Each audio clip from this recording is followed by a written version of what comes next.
Fates, and welcome to Master Stockman Consulting's supplemental videos on ag research. You know, one of the biggest challenges for ag producers is understanding how, if, or when to implement ag research. We have 5 videos with 5 different research projects from right here in Utah. We'll describe the projects to you, and then we're going to work through the principles that you've learned in the Business Power Tools for Ag videos to be able to analyze these research projects to understand if, when, and how you should implement them. These videos are sponsored and funded through Western SARE, and we appreciate them for their funding. Now, here's Hudson Hill to talk to us about his research project.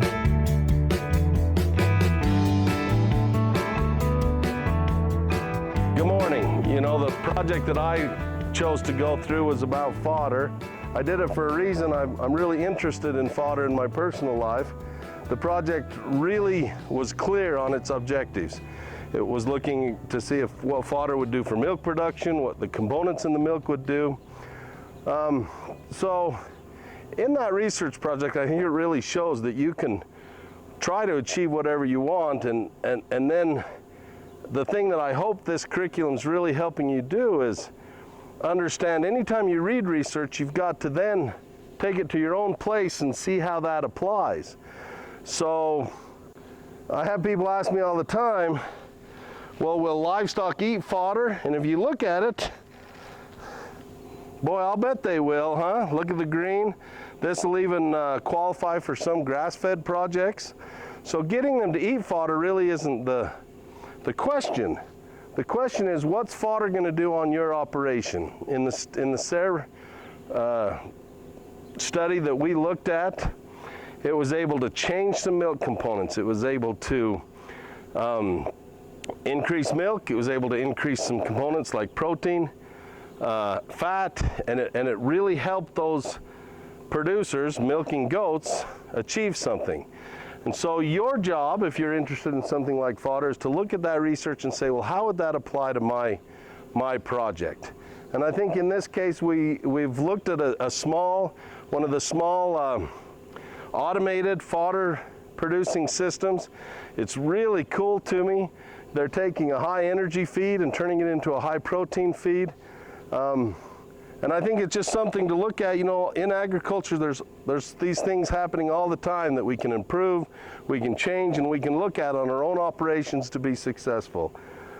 I don't think fodder would be necessarily right for everybody, but I think for a lot of people, a fodder operation could help them achieve more productivity, healthy animals, and maybe a better bottom line for their business. So the question that the people always ask is, will animals eat it? And so I'm going to see if they will here.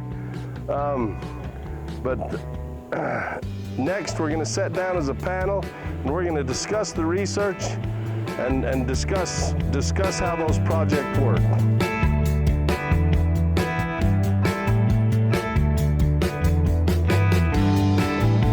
That was a great summary of that project. Now we'd like to talk about how this project connects with some of the other tools and concepts that we've been talking about in this video series. So Hudson, do you want to work us through that?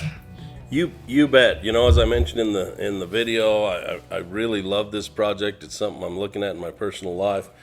But I think the really this project is a little bit different than other projects, is that the startup is so much bigger and so much more important, Brian. Yeah, I think you're totally right, Hudson. I mean, this is a little bit different than what we've been talking about. There's a large amount of capital that you need to get this project going. So if you're really thinking about through those basics of getting started that we've outlined already, it's really important that you go through those before you make a big decision like this. So making sure that, you know, it's something that you really need. The market's going to be there for you. You really have that business plan developed. All those sorts of things are really important. You've done, some of the analysis to make sure that this is going to be, really what's going to be the most beneficial for your egg operation is really important when you're getting started with this. So Wyatt, when we're looking at fodder, what do you think the the underlying basic economical principles that people should really look at should be? Well, when we think about the kind of economic principles, why are you doing the fodder? Well, it's to replace something else, right? Usually we're replacing alfalfa. So you're kind of comparing your costs of, okay, how much does it cost me to feed alfalfa versus this fodder? Does the upfront cost of the fodder, does the building and continual maintenance cost of the building make sense versus either buying alfalfa every year or growing alfalfa on your own acreage? Can you do something else with that acreage? Can you sell the alfalfa?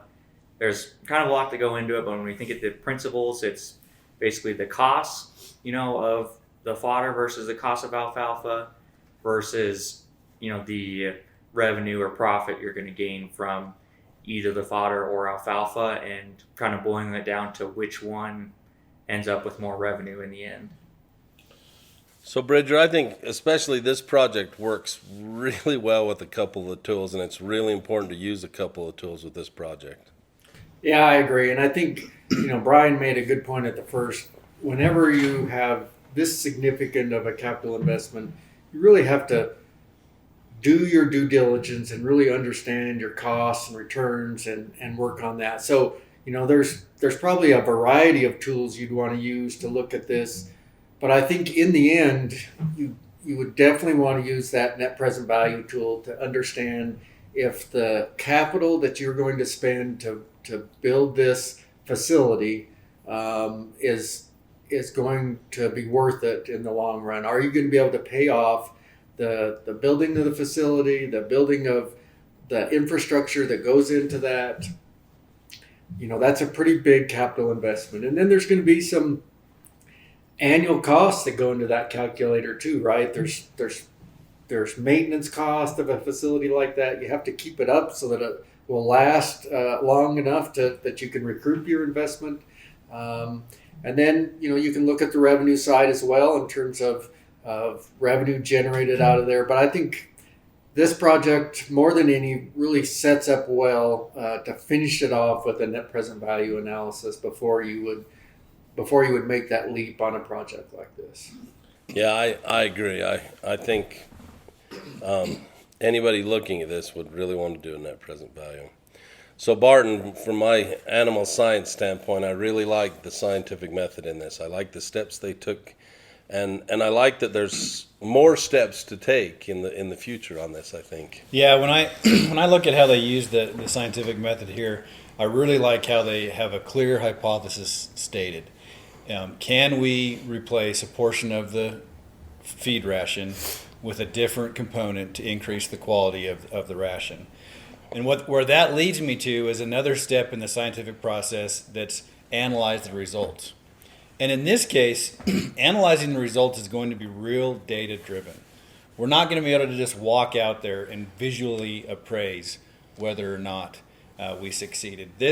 Analyzing the results in this study are going to take lab testing and analyzing that data to see whether we increase the amount of quality of the fats and proteins in the milk as a result of changing the diet.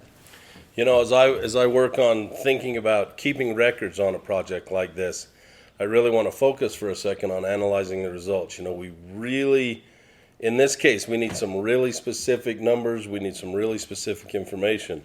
What's interesting about that, though, is it's clear, from the video, and fodder's a great product.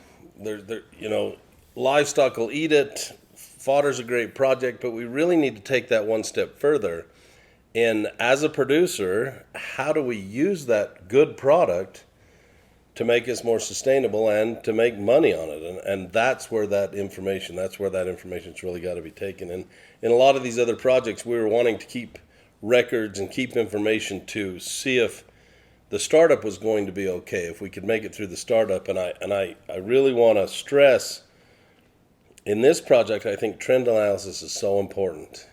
And being adaptable is so important, because every year, different feed products will come available that we can mix with this product. And a lot of people right now are looking at this as a superfood, and geez, can we really incorporate this in our organization that way and in our management that way to take advantage of it? And those records are going to be critical year to year to year. Is this making us money?